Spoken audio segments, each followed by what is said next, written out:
The shout now. Well done, Bobby Johnson. Well done, Manchester United. Beckham. Into Sheringham. And Solskjaer has done it! And the South saved it! United again! Renee! A magnificent goal by Robin van Persie! Hello, and welcome to this week's episode of United Hour, your official redcafe.net podcast on all things Manchester United. I'm your host, Alex. I'm Nick. My name is Jeff. And I'm Ed. And Jeff is, who we got there?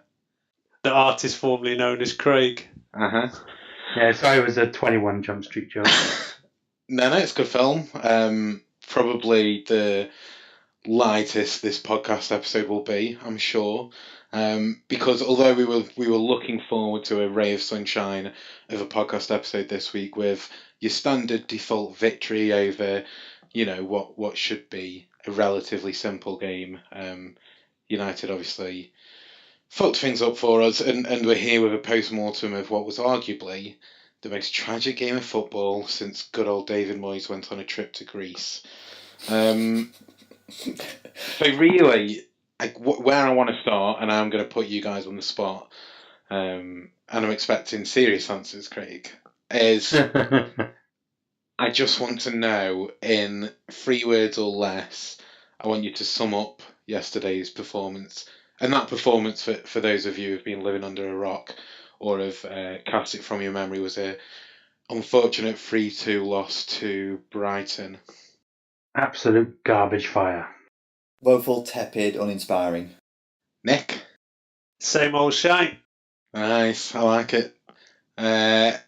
Yeah, that was it. We actually lost this game last season, right? I mean, Yeah. you say, it's an obvious win and everything, but we did actually lose the equivalent match It last should year. be. Yeah, It it was should be exactly an these obvious kind of win. games that we kept losing last year. We actually had a relatively decent record in the big matches, and it was just these kind of matches that did us. And I don't know, don't seem to have learned from that. The margin was a lot tighter last season, though.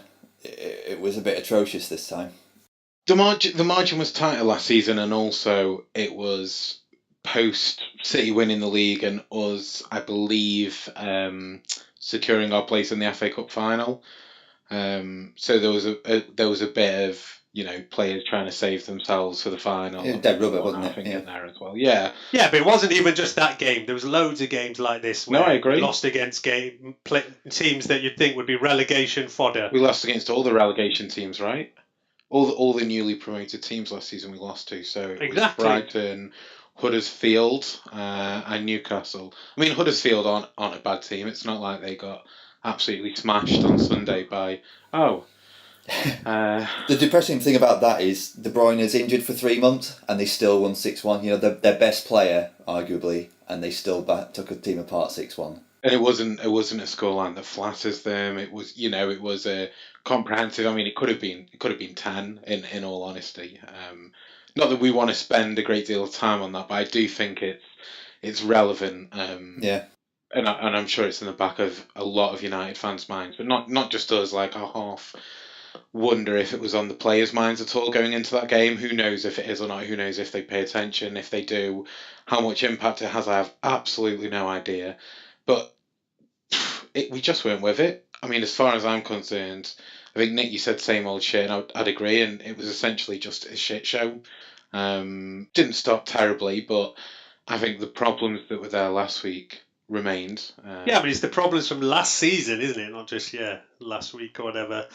I mean, it's difficult to put down on what exactly went wrong, and you've got to give a lot of credit to Brighton. Do you, though? Because we never challenged their defence at all. They didn't have to worry. Every ball was played in front of them unless Pogba was putting it behind over the byline, over the end line. Yeah, but that's after we're down already. I'm even talking, when it's still 0-0. As far as I'm concerned, this wasn't a team who were raising their game and playing the best football they could. No, I don't think so. And they were because you do get those times where these teams just score sublime goals. It wasn't like, a 40-yarder that we couldn't have stopped, or a soft free kick was given away that they pelted in. They were outplaying us. And And I don't believe they needed to do anything special for it. We basically completely played into their hands, right? You're away from home. What do? You don't give the fans any encouragement. You don't give the opposition any encouragement. You make sure that you keep your focus and you concentrate and you get the basics right. You tackle hard, you win the second balls, and you keep possession, and that can be playing it round the back. It can be keeping your shape and containing their possession, whatever it needs to be. You don't give any encouragement, and even before their first goal, there was multiple for me warning signs. That they were getting in behind us fairly easily, that they were creating chances that they shouldn't have been, and then, I mean, Craig, do you want to walk us through the capitulation of our defence and talk us through what happened there? What happened is that they weren't really focusing well enough on what was actually happening, because like multiple times, like before the first goal, like you said, there was the moment with Knockout, where the ball got passed over and he ended up running onto it and then hitting it wide. Yeah. But that same scenario happened again and again and again. Like our defensive line was pushed up and they weren't paying attention to the man. They were allowing him to run on to the pass every single time, and they didn't tighten up the deadline or whatever. There was no like tactical shift to actually try and stop it. They just carried on the exact same way. And you can't, like, when a team spots an opening like that, they're gonna take advantage every single time. And this is Brighton. They're not some like tactical masterclass team. Like, we should have tightened our defence and actually paid attention. We were ball watching too much. Because one of the things that some defenders do in football is they do watch the ball way more than they watch the man. And you have to watch the last man, because they will run past you. Yeah. And that's what happened every time. And it was absolutely ridiculous. And then there was the penalty that we gave away as well. It was exactly the same as the penalty Jones gave away, where he came from behind very rashly and we didn't even get a ball this time, actually. I completely agree. So let's break down that first goal then. So what happened? They had the ball on the left-hand side, right? Does anyone want to walk us through that goal? Yeah, that was the one that they crossed it in, and I can't remember who scored, but he got in front of the defender. And it was some nippy young 34-year-old called Glenn Murray who ghosted in front of our young lean centre back Lindelof, 30 million centre back Lindelof. I mean, for me, it was just a catalogue of errors. So they started out on the right with the ball. Last week we spoke about how I think it was Chilwell for Leicester was just up and down that flank all game with no troubles, and that's why I say it seemed like we didn't learn our mistakes from last week. So Mata and Fred were essentially in no man's land. Young's having to deal with two of them. He gets dragged out to the first one too easily, and he just plays it behind him and inside him. So the guy's through on the byline. You then have Bailly running across also into no man's land, equidistance from the 6-yard box and the ball with nothing that he's able to do there. Mata's given up on chasing back. Pereira hasn't really sniffed the danger, and I don't think it's fair to expect him to. He's a young lad in its position he's not really played. I think maybe Herrera definitely and maybe Matic would have got there, but even so, Lindelof, you've got one person in that box in terms of Glenn Murray, and he's got no idea where he is. The guy has managed to pull Lindelof and get in front of him and definitely finish it into the net. And for me, it was just a catalogue of sort of inexcusable errors, at almost every man and every opportunity. Yeah, but for me, the main person to blame is Lindelof at the end of it. There was other things, obviously, that lead to it. Yeah. But yeah, for him to just lose his man like that completely is unforgivable. I mean, it was a nice move from Murray, but we're not talking about Aguero here, yeah? Like you say, we're talking about Murray. And yeah, look, he did well to get to it. And he actually, I guess got to give him some credit, because he does this kind of like almost circle turn where he comes around the back of him and then comes behind him and ends up in front of him that Lindelof just wasn't ready for at all. But yeah, it comes down to the same issues that we always had: is who's controlling our defence, who's in charge there, who's the leader. And it all, I don't know if you want to get into that now, but yeah, obviously goes into questions of Mourinho wanting to bring in something like Alderweireld. And yeah, that is the big question mark there when you start with Bailey Lindelof. But yeah, they are two players that he's brought in, both young players. But in that scenario, I guess Ashley Young is in that defence and is the senior player, but I'm not sure how much of a leader and organiser he is over there. He seems to be very shouty, but he's not as much as he's a veteran and a seasoned pro. He's not an organiser. Not in defence, And then of course, normally we would have somebody like, whether it's used to be Carrick, then Matic, in front of the defence. And at the moment, it's Andreas Pereira, who's obviously very young and just learning that position. I mean, those are the players that he's taken off at half-time, isn't it? Pereira and Mata, the more players that can normally keep hold of the ball and all. So I guess he just thought wants to go in for the fight in the second half. I think for me, the worrying thing about the Lindelof situation is I'd say he's probably our most switched on mentally defender. And so if he's making those kind of errors, I don't know what's happened to Bailly. Like when he first came in, he looked like he was that player that we needed. And then, I don't know, at the end of last year, he had a bit of a funny period where he all of a sudden wasn't in the team and nobody really knew why. Mm-hmm. Mourinho made a couple of comments saying, he was giving players who were going to the World Cup more minutes, that I thought was a bit strange at the time. Yeah. I thought he had a pretty terrible game, really. And that's the problem. When you get the odd mistake, then everybody starts being a bit jittery and hesitant, and it just permeates throughout the team, really. And that's the problem when these things start coming in. You don't know where it ends. Well, let's move on in that case to the second goal. So, I think this was a corner, I believe. Was it a set piece? Yeah. Was it? Yeah. Because we had everyone in the box, and they had about 4 players unmarked in the box. Honkberg gets a half clearance on it. Probably not a good enough clearance, but better than nothing, I guess. And everyone just seemed to switch off. They put it back in. They were the ones who were getting to the ball, and in the end, it seemed to be again another case of maybe this one less is you can pin individual blame, but you can probably say what you were saying a moment ago, Nick, which is who is commanding that defence, who's taking responsibility and clearing that ball. When you look at our defenders of the past, like Vidic, he used to leave himself free on corners, and the amount that he would clear and take charge of was insane. And we can't expect to have a player like him all the time, but even so, there's no one who's sort of taking up that role in that position of, right, I'm going to get my head on this, I'm going to win this, and I'm going to be very aggressive about it. Everyone just seemed to be holding back somewhat, and in the end, we paid for it. And I think that happened a few times last season where not only were we poor in conceding that first goal, but then we didn't seem to react, and we would let them capitalise and score a second. Yeah, that's the problem. This happened more than once, where this happens. Concede a couple of goals in quick succession. Burnley, Crystal Palace. That is when you need somebody on the pitch. Yeah, you need a leader on the pitch to get into the players and say, calm down, no big deal, we've conceded a goal, but yeah, plenty of time left.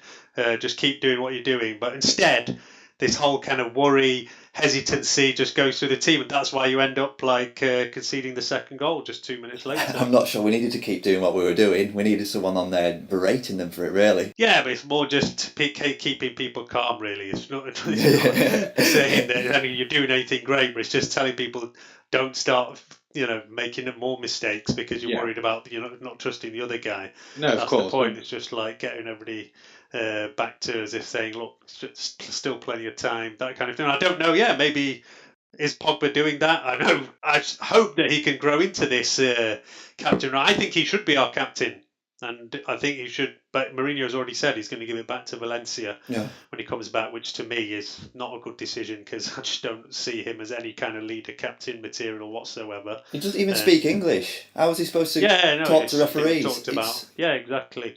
So yeah, I'm not sure. For me, that is a big thing. We've been lacking that. It's something we've talked about in this podcast for about 4 years now. Lacking leaders on the pitch and in defence specifically. Although by now, De Gea, I remember when, like I said, we started this podcast, we said, look, De Gea can't be expected to do that because he's only, 22, 23.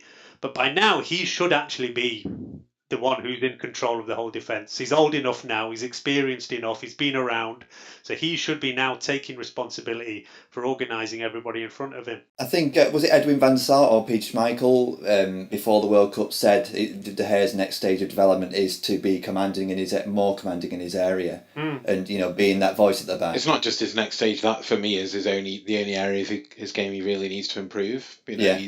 He still seems to be very quiet. He doesn't seem, in two senses. One, I still don't feel 100% confident that he's always going to, like when he comes out for the ball, he does a good job, but I still think there are times that he could come out and claim a ball when he doesn't. He still seems to be somewhat hesitant at that for me. And he's the consistent member of that team. I guess one question that I wanted to ask was, you don't feel that we've got this player, that player we needed, on the bench or injured? You don't think? Do you think that second goal's happening if two players, I guess Matic or Smalling, are on the pitch? I think Smalling is probably a better leader than who's on the pitch at the moment. Yeah. Smalling's also got a clanger in him in most games, so it's hard to say, isn't it, really? And I guess we saw that manifestation, Nick, of anxiety, of fear, of wondering what's going on in the third goal. But before that, it did look like, actually, we might turn things around here. This might be another game where United concede 2 goals and then manage to pull it back. Young, flat service towards Lindelof again. We've seen that before. The shot comes in. Oh, the header from Lukaku! And it's 2-1. Luke Shaw limps away. It was his shot initially, bounced over some hapless Brighton defenders, and Lukaku able to nod it into the net, and that'll soothe things for Manchester United. It's 2-1. Good goal by Lukaku, who I thought had a very disappointing game. And at that point, were you guys thinking, right, this is it, we're back on here, I'm guessing? Yeah. I got excited for a second. I mean, I sort of maintained the hope that we'd get back into it until about 15 minutes left. And then it was at that point where I started accepting that this is going to be the result. So, yeah, we've got that goal. And you think at that point, right, the pressure's on Brighton here. The momentum swung back in our favour. You would expect at that point for us to completely dominate the game. But instead, we, again, as Craig, you were saying earlier, just completely opened up and left a massive gap for them to take advantage of. They were through on goal and as you said, by brings down whoever it was in an incredibly rash manner, which was just an astounding decision as far as I'm concerned. And I agree with you, Nick, that I think he's probably another player that we can add to the list of promising talent who's joined United, who's then regressed with time. And there'll be people who call me knee-jerk for that, and there'll be people who still have a lot of faith and buy-in, and I'm not saying that I'm writing him off, but like you said, in his first season, he was full of promise. Last season, yes, he was injured, but it also seems that Mourinho didn't fully trust him when he did come back. And then here you are after, a good game against Leicester and then a stupid mistake, just a completely rash performance. He seems to have got more erratic with time. And what do you think that's down to? I couldn't say. Is it poor coaching? Is Mourinho's coaching staff not the best in the world, as he'd like to think? I don't know. Yeah, I don't know whether it's down to the kind of, partnership. When you have these, we've had some amazing central defensive partnerships over time where players complement each other. And there's normally, has to be somebody who's in charge there, directing everything there. And I wonder, out of Bailey and Lindelof, who is that one? Well, in the past, I'd say it's been Lindelof. But, I mean, as a sporting professional, surely you should have the mentality to take the responsibility upon yourself to play in a rational manner and not go diving into challenges like that. All he had to do was close the space. Yeah, that's it. It's just bad defensive mistakes, bad decisions being made. But yeah, that third goal is the one that, kind of almost ends the tie, really. But still, that second half was a massive disappointment. Yeah. That is the big disappointment, where you still say, you come back into it, see what you can create. And it was until Fellaini came on, there was nothing. Oh, Fellaini did nothing, though. No, that's not true at all. Until he came, as soon as he came on, we actually created some chances. Started having a bit of the ball around their box and everything. That's the only time I saw us actually having a chance after Fellaini. And Fellaini did nothing. That's where the penalty came from late on as well. Oh yeah, but yeah, he got us the penalty. But all of the substitutions were ineffective. I thought not one of them really changed the game in any way, shape or form. It was constant pumps up long into Lukaku that usually went too long, over the line. There was no sort of cohesion in our attack whatsoever. It was either balls to feet or pumps too far long. Yeah, I agree. Yeah, that's the thing though. When they're 2 goals up, obviously it's difficult, and we know that we always have this trouble. 2 goals up, 1 goal up, no goals up, shouldn't matter. We should play the best way, the way that we play, and take the game to them. We didn't do that at all. Yeah, but that's always the problem, you see, when you look at a Mourinho team, is that his way of playing is all set up to score the first goal and then defend it. And when you're then coming from behind, although, actually, we actually had a good record in still coming from behind, when he's kind of forced to let them go free and just play for it. But when you're 2 goals behind, it's not so difficult for the other team to sit, give you no space. And as you say, then it's just chancing long balls in and hoping something drops. But yeah, for me, it did make a difference when Fellaini finally came on, was when we actually started having some kind of play around their box, creating something. At least before that, there was nothing at all. I think I'm closer in line with Ed. So first thing I'll say is that for me, the substitutions were quite lazy choices by Mourinho to bring off Mata, who is probably the one player who you would have trusted on that pitch to continue with some composure, to continue keeping the ball moving, to keep things ticking, to play it around the edge of their box and not just hoof it and go for the Hollywood ball every time. A player who has shown that he can get very, very important goals for us in big games, in games where we're looking to come back. And he took him off, the technical player who probably was not probably, but was 100% needed when you see how the game ended up playing out. But secondly, in Pereira, taking off the young kid defensive midfielder just seemed like the easy choice. But actually, as much as you could say that Pereira had a small part to play in that goal that we conceded, though I think that's very harsh considering the circumstances. I thought that, he was one of the few players who, particularly at the start of the game, was still on the ball, seemed to be very composed. He was fizzing passes into players. He was playing them with a bit of pace, but he was also playing them somewhat sensibly. And, when that third goal that we mentioned killed it, as well as by making the mistake, there was Fred receiving the ball in the middle from what I think was a poor goal kick from De Gea, and making the silly decision to try and chest it down in turn when he's got no one around him. He knows he should know that he's going to get no time on the ball, and also with our centre back spread because it was a goal kick, and if they win that ball, they're going to have an open playing field to run into. So I just felt that the decision to take those 2 players off was quite lazy, and I think there could have been some better choices. But who would you have taken off then? De Gea. I think Fred would have been a better person to take off than Pereira potentially. I think that Martial showed absolutely nothing in that first half for a player who should have had the motivation. He's got his chance, sure, not through the manager's confidence, but he didn't have to pick him when they got the injury to Sanchez. There were other options for him that he could have played instead, and he didn't. He didn't even try and take his chance. He had one moment at the start of the game where Pogba played him a ball and he ran through on goal with a good touch and won a corner.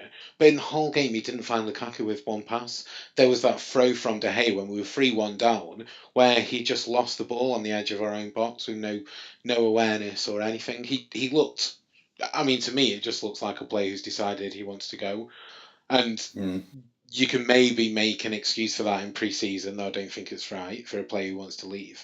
But when, the time's gone and you're here, fucking knuckle down and get on with it. Yeah. Get your transfer next summer or in January. Work hard, get a place in the team, put yourself in the shop window, and just have a bit of respect for your own profession and for your own ability. Show what you've got. Don't sulk and mope, which is what he seemed to do. So I think he would have been another player to take off ahead of them. Yeah, I do actually agree that, Martial did nothing.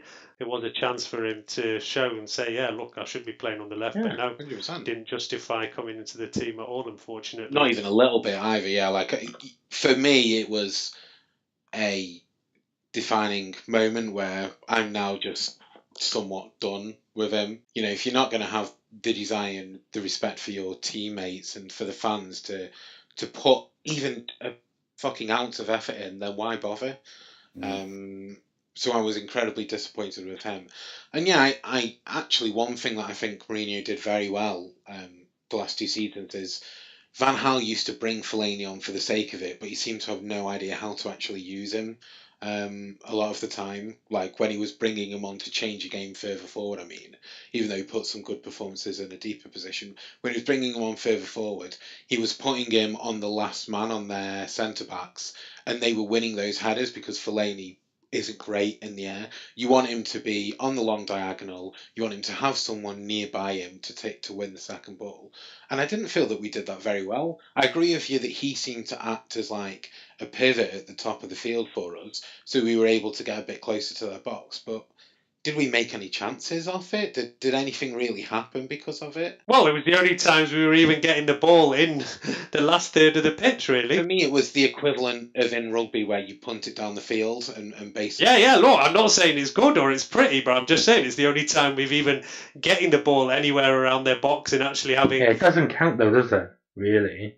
Like, unless you make something of it, it doesn't mean a thing. That, and we were playing those balls in all game anyway. It's just that we put Fellaini on to receive them that it started looking a bit different. The style of football was just wrong. Only thing Fellaini should receive is a P45. Sure. I think that's There are unfair. plenty of listeners. There are plenty of listeners who would no doubt agree, and obviously we battle to keep him this summer. Yeah, but Fellaini's like the drunk girl at the end of the night. This match, for me, like Fellaini is one of the only ones who's actually showing some kind of desire and whatever to make something happen. Whereas you say, Martial, we got nothing from him. Rashford, I didn't see anything from him. Lingard was trying at least, but touch was off. You could see he's not 100% ready for the playing again, really. That's why balls where he would normally hold that and pass it off, he was losing. Yeah. And yeah, that's you can complain about Fellaini and whatever, but until he came on, I think that second half there was nothing. It was more the use of him. Like if we're gonna use him, then use him right. At least if you're gonna play a shit style of football because ultimately you're left with no choice and that's the only plan left to you, fair enough, by the way. Like I'm not against doing that in times of need and urgency, but at least do it well. At least do it properly. No, but the only reason it wasn't being done well was because Pogba was just lost it completely. Yeah. Second half, especially when he needs to step up and make that difference. Just there was a 15-20 minute period where I think he didn't even manage to complete one pass basically, Yeah. and he was sending these long balls just off target again and again and again. And I can't remember which game it was, but there was a similar game last season where he just couldn't just even make one pass count.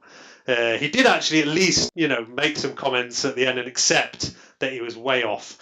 So he knew it. I mean, yeah, last week I'd come out and we were singing the praises of Fred, Pereira, Pogba midfield and talking about how Fred and Pereira both had great passing accuracy stats, both in the 90s. And in fact, they did again in this match.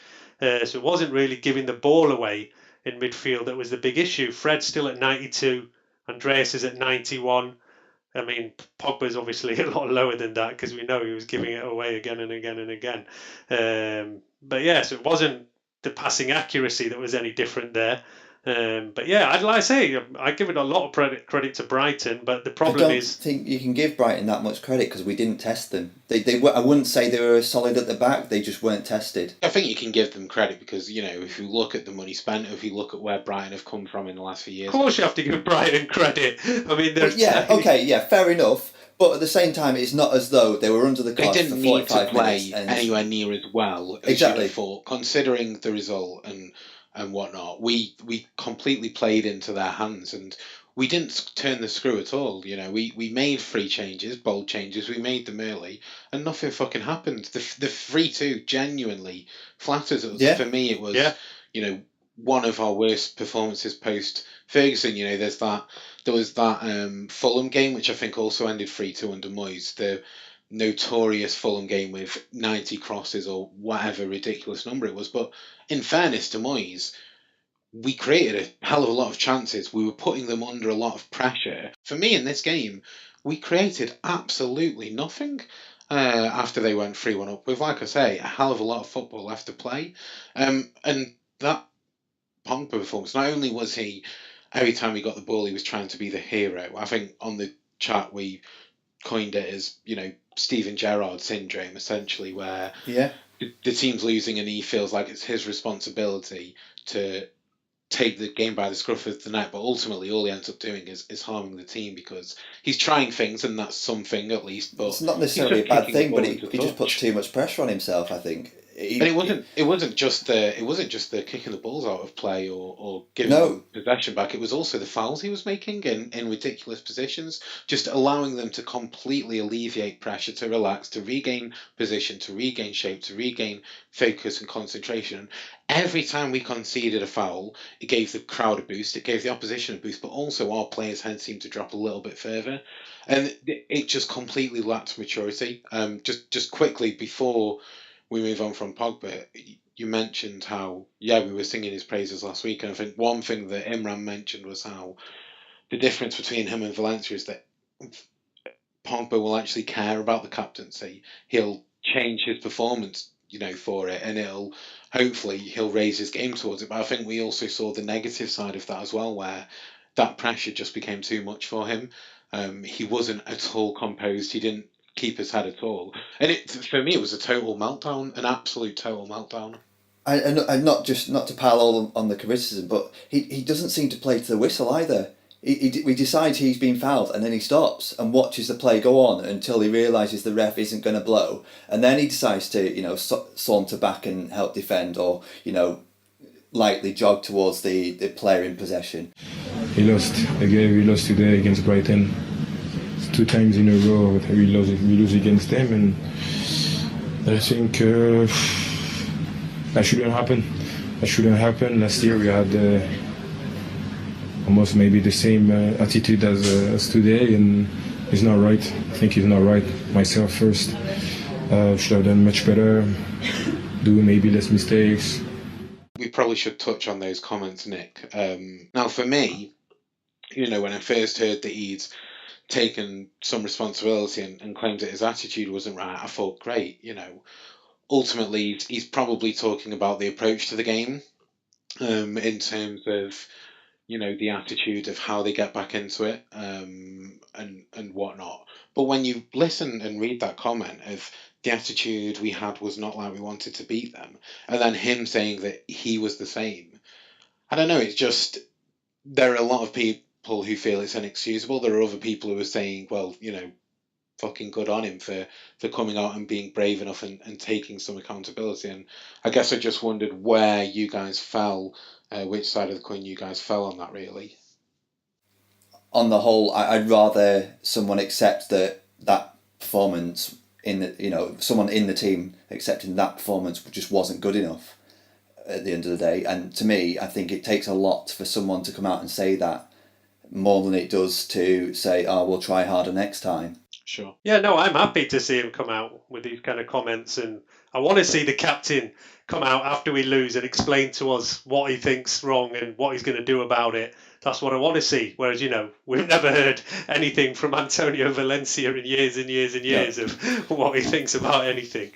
Or it's like those Matter blogs, all sorry, but it's the same performance the next week, hugs at the end.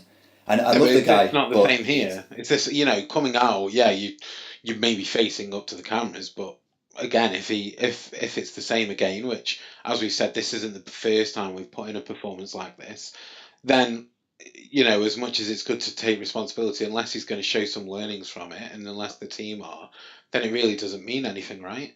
I said I find the apology a crock of shit. I find it absolutely pathetic. Explain, Craig. Explain. Because the captain should never have that kind of attitude in the first place, so he shouldn't even have to come and apologise for it. The captain should always have the never say die attitude. He should be working his bollocks off on that pitch. He should be running himself into the ground. He should be trying to do everything perfectly. He shouldn't be trying all the bullshit Pogba tried. Pogba shouldn't, if he's going to keep trying that crap as captain, he shouldn't be captain, in my opinion. Like he was trying those stupid turns with like 2-3 players Yeah. around him and losing the ball. Yeah. It was ridiculous. I was just going to say, there was a point in the game where he pirouetted outside his own box. Yeah, exactly. Right on the edge of the ball. box. And there were 2 players and they dispossessed him. You know, like at the end of the day, right, if the entire team plays shit, you should be able to look at that team and say, everyone played shit, but the captain, he worked his bollocks off and he tried his best. Yeah, it didn't work, but at the end of the day, he tried, and that is what matters as a captain. He should be a shining beacon of hope for everybody on that team, and he wasn't that today. In my opinion, he's too immature to be captain. He shouldn't be captain. We should have someone else captain. I don't know who should be captain. Fellaini. But no, never seriously, never in a million years should Fellaini be captain. Go on then, Craig. Who should be captain, Craig? Who should be captain? Honestly, nobody in that team. Yeah. I don't think anybody in That that is team the problem, is yeah. truly worthy of being a captain. None of them. Like you said, Young isn't a take charge kind of player. And to be honest, who's going to listen to a guy who likes to eat bird shit? Valencia don't speak English. De Gea's way too quiet at the back with his top knot when he grows it. Lukaku's, yeah, he's good, but he hasn't been at the club long enough. Like, no one else in the club. Like, Rashford, Martial, too young. Martial's a piece of shit anyway, he should be sold. Nobody else in our club is good enough to be captain right now. Luke Shaw. No, not even him. Nobody. We should just resign the captaincy. One goal, one assist. But that actually is what Mourinho's pretty much done. He's kind of made the captaincy just a pointless thing. Yeah. I said it last week, just pass the armband around, whoever's the oldest player. He's made a few comments before that, it's not that important who wears the armband because we have... He says that, but Terry was his captain, wasn't he? Yeah. And, he even had in that team characters like Drogba and whatever. And we've seen some fantastic captains at United as well, so it's disappointing to me that that's not seen as a bigger thing. But I do appreciate that there's a real lack of options at the moment. I think Matic probably would be the best choice. Obviously he's still fairly recent in terms of his time with the club, but in terms of maturity and leadership qualities, he's probably the only sensible option that we've got left. Not that matters because Mourinho seems pretty set in his decision. I guess we should probably, although I don't want to, we should probably mention the penalty that we scored to make it 3-2. Yeah, I was actually worried when Pogba stepped up for that, but fair play to him. He put it away pretty well. I think it was Newcastle as well the other day that Kennedy had an absolute mare of a match. Nearly got sent off, was hitting every free kick into the wall, steps up for a last minute penalty and messed it up completely. And I was worried that it was going to be the same thing, but he put it away pretty nicely, thankfully. Kennedy was the first time in something like 8 years that a player went 45 minutes without making a successful pass. It felt like Pogba did the same the other day, but apparently not. But yeah, it was weird though, right? Because Pogba did his step up from last week, or at least he started to, and then he just fucking sprinted at the ball, and I can't decide if it was an intentional ploy to confuse the keeper, if he started his usual run up and then just thought, fuck this, I shouldn't be messing around here. I think that's it. Or if that's maybe just his normal penalty and he doesn't take as long as he did against Leicester, but I don't think that's the case. I think it's one of the former two, and I'm just not sure which. I think it's the second one. I actually think he just forgot how many steps he was supposed to take. For last week he counted them all, and then this week he was like, shit, was it 20 or 30? And he was like, fuck it, bang. Maybe he thought the ref would blow the whistle if he didn't take the penalty quick enough. Probably, yeah. Day. Who knows? But yeah, it was weird. But anyway, it was a great penalty. I'm with you, Nick. I put it in the United Hour WhatsApp group that I was 100% confident that he was missing that penalty. And I think I still am confident that he's missing that penalty even after he scored it. But he did score it. It was a great penalty. But ultimately, it was far too little, far too late. Right? The game was over. You and your colleagues, they were really critic with me when in previous seasons I was probably too honest, too open in my analyzing, and I was probably too honest and too open about analyzing players' performances. So don't ask me to do what you critic so much on myself. So expect from me to be really happy to say after Leicester, A, B, C, D, amazing performances, this and that. Don't expect me to go in the other direction. We've discussed Pogba's comments post game. Mourinho had a few comments, not many, and he wasn't his usual self. Grow up. It wasn't helpful in the slightest as far as I was concerned, and I don't think anyone's ever. For me, no one ever minds when a manager speaks candidly about a performance. When he just says, "Look, we weren't good enough. We made mistakes," which he did do. But doesn't. It's when he lays blame into players and really goes deep on them like they did last season. Sometimes some saying that it amounted to bullying that was the issue, and it was just incredibly passive aggressive. I thought, and it didn't make me feel any better about the performance or anything like that. I don't understand why he cares. What's he doing? Is he spending all his time reading every article that comes out about him? No, he's signed up to Amazon Prime and been watching the Man City documentary. It seems. Oh, is it nice? So yeah, Should sack him now if he did that then. I've not seen any of this documentary, but I did actually see some comments from Mourinho. It seemed quite good that he was bantering pretty back well at them. Apparently they'd had some T-shirts printed or something. Yeah, so that's the strange. That's the kind of thing I want my manager to be coming out with. Yeah, I agree. That's actually the weird thing about this week. So we had all that negative build up to the opening game of the season against Leicester, but since winning that, with Pogba's good performance and after a few days of uncertainty after his quotes, Mourinho completely put all of that to bed in his pre-match press conference, saying he couldn't be happier with Pogba. He's been fantastic. He's giving him everything he desires. There's no problems between us. And then Pogba was absolutely awful. Maybe he needs to go back to slacking him off. Yeah, maybe there's something in that. But a lot of people were praising him for putting that to bed, to not reacting to it, to putting an arm around the shoulder and extending an olive branch essentially. But also, he spoke about this City documentary. So Nick, basically the documentary followed them around last season, and they were at the United game, the derby where we won 3-2. Obviously, they were meant to win the title that day. So as we've heard since, they had fireworks and flags and T-shirts printed off ready to celebrate. But in the dressing room, and I think they spoke about it being, versus Mourinho's defence, and I think the narrative and the literal narrator's comments on the game with it is Pep's attacking versus Mourinho's park the bus style, and then they spent an extended period showing the fans singing the park the bus song that they were singing last season. Mourinho said you can't buy class and they should give me royalties because it's the only way they're selling the documentary, and they don't have to pay me those royalties if they give me the T-shirts. And yeah, you're right, it was a fucking great response. I like that, yeah. Yeah, it was, and that's exactly what you want from Mourinho. That's what he used to be like as well. He used to be like that. Yeah, it was twinkle we just in don't the see eye. that enough from him anymore.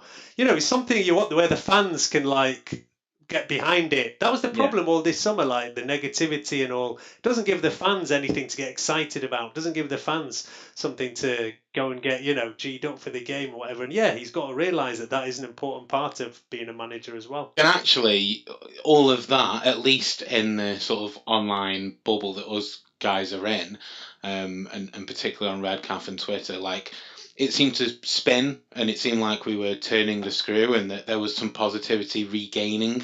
And then we put in that performance. Now, Craig, you've been very not harsh, but you've been very honest in your assessment of the players.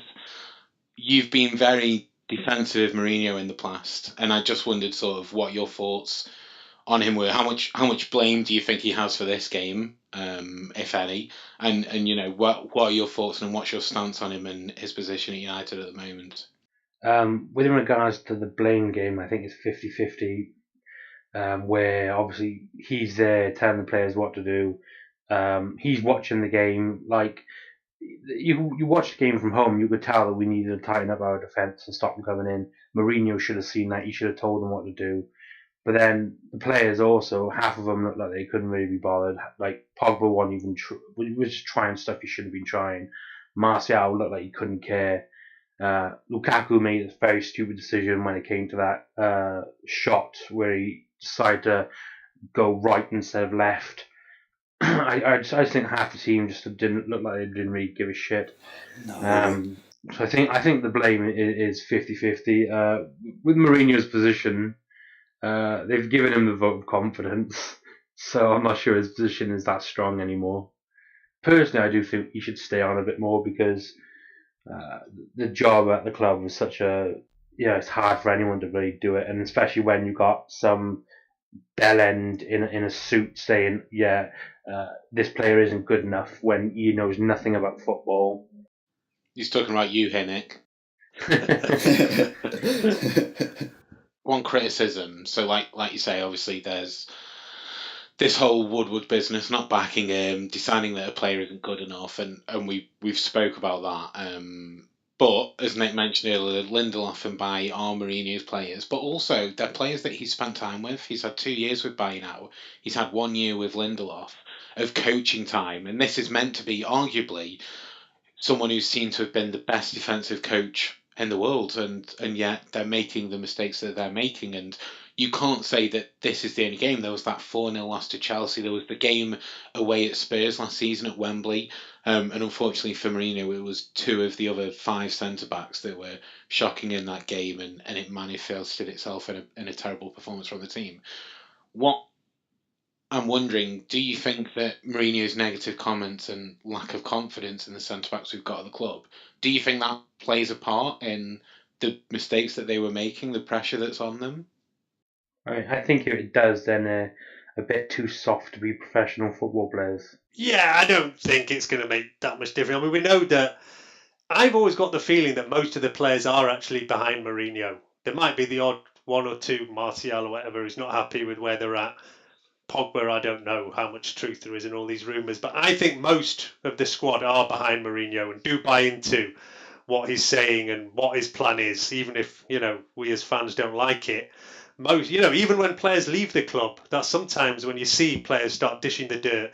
But you see people like Daley Blind leaving and they've only got good things to say about him, saying, this guy is a winner, that everybody's happy in the dressing room. And normally that's the times when, especially a player like that who's barely got in the team, you sometimes hear a bit more of what issues might be in the back room. It's a fair comment, yeah. So I haven't never seen that much sign that there's, because I've seen a few people saying this week that these players looks to me like, some of these players don't want to play for him anymore, and that I don't really buy that. I just think it was at the moment, it's early time in the season. Yeah, it was a bad day. We had some of these last year. But I still think most of the squad are behind him and do buy into it, even though he might slag them off. Even like Luke Shaw this summer was singing the praises of Mourinho, even though he slagged him off again and again last year. I don't know what he says to these players privately and all, but I think man and management-wise that he's probably doing all right. But yeah, he's obviously has put the question mark out there about wanting a centre-back, made it pretty clear. But yeah, we've still got 5 others on the books who are all internationals. So between them somewhere, there must be 2 of them who are decent. You say that, but I'm not at all confident, Nick. But yeah, you're right. I think that's a very, very good point about leaving players. With Moyes and Van Gaal, people were very quick to step in and comment. Maybe it's just because Mourinho's not letting any of the players who'd have bad things to say about him go. Maybe that's been his tactic the whole time. Who knows? But I think that's a fair comment. I guess them being behind him is a different question to whether his attitude, his negativity, his questioning and clear desire for better centre backs at the club could still have an effect on confidence and the pressure and the weight that those players feel on their shoulder. Mm-hmm. I guess that seems to be most people's big concern. Is this a typical Mourinho 3rd season? And is there a danger that if we don't nip things in the bud, that we could see us finishing, 7th or 8th and miles behind the rest of the pack? No, we're not going to finish 7th or 8th or anything. But even if we finish 4th, it's going to be disappointing, isn't it? I mean, I'm not worried about finishing 7th or 8th. But like I say, even if we come 3rd or 4th, I'm not going to be happy with that.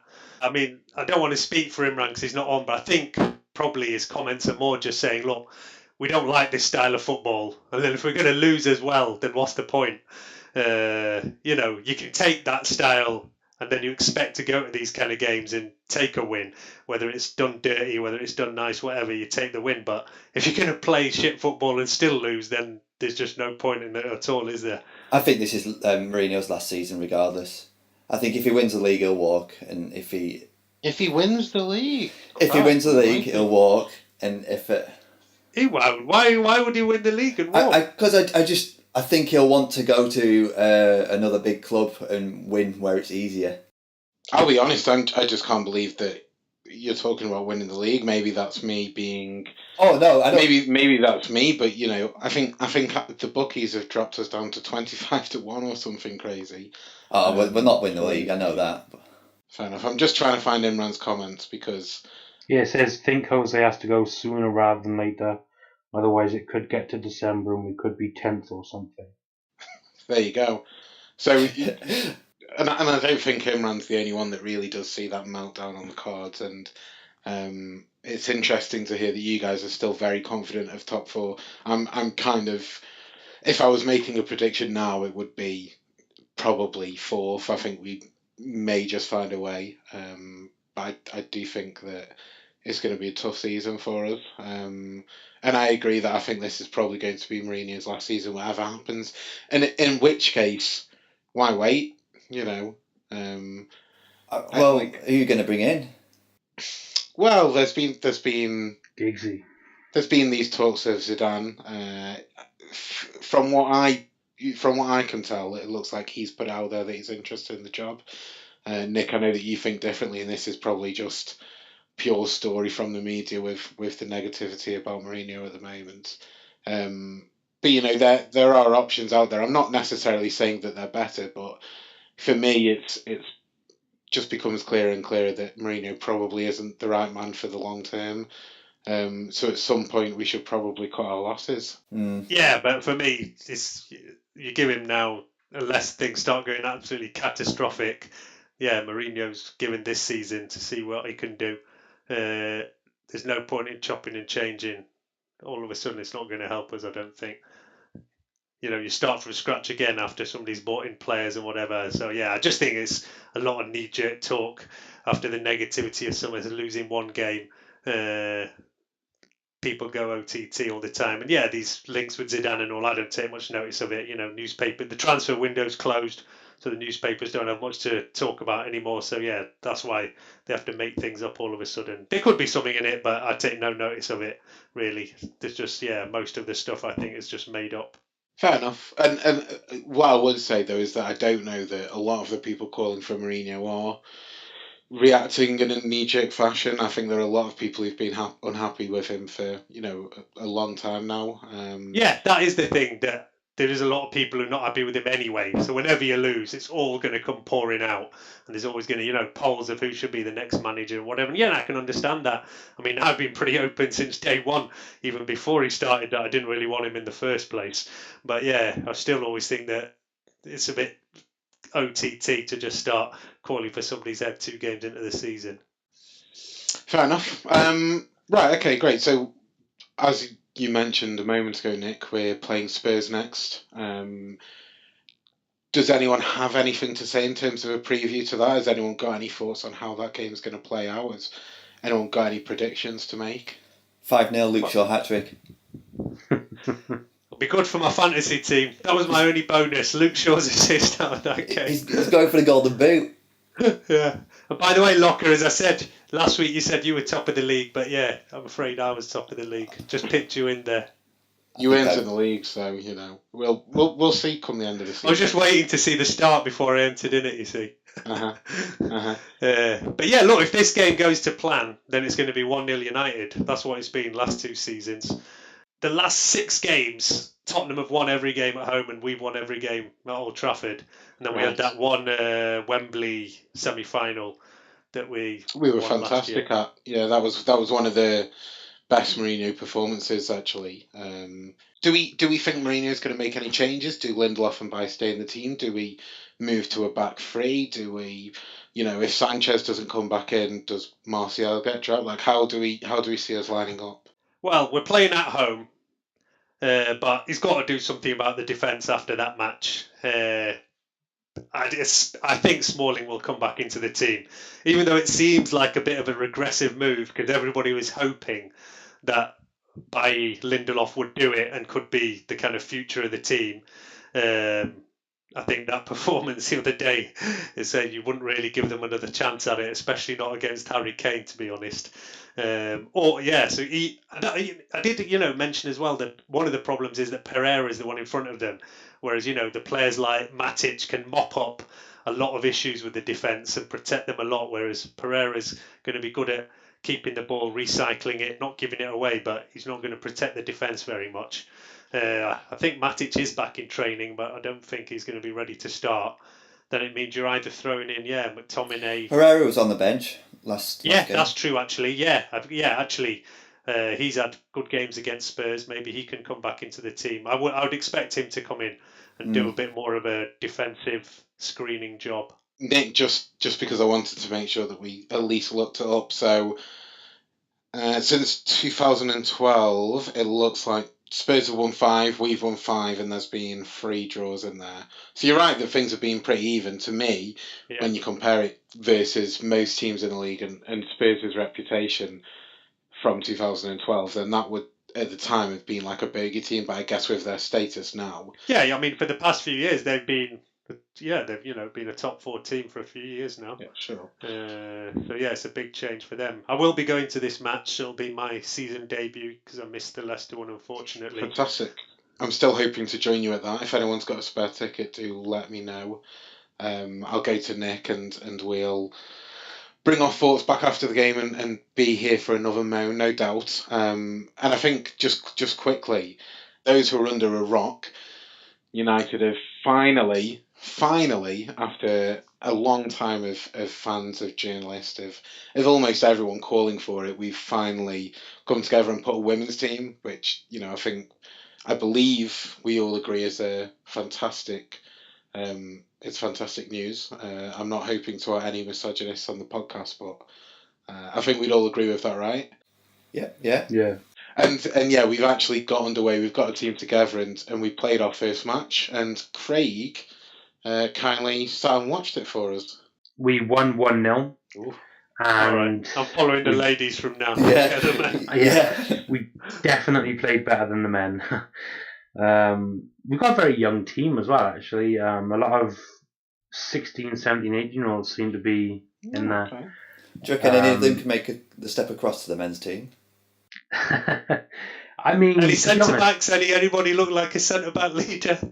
Honestly, Alex Greenwood on the left back. How tall is she? Fantastic, actually. I think she could easily demote Luke Shaw to the women's team and make the jump up instead. I think she'll get the assist in that Luke Shaw should have got on purpose. Sure.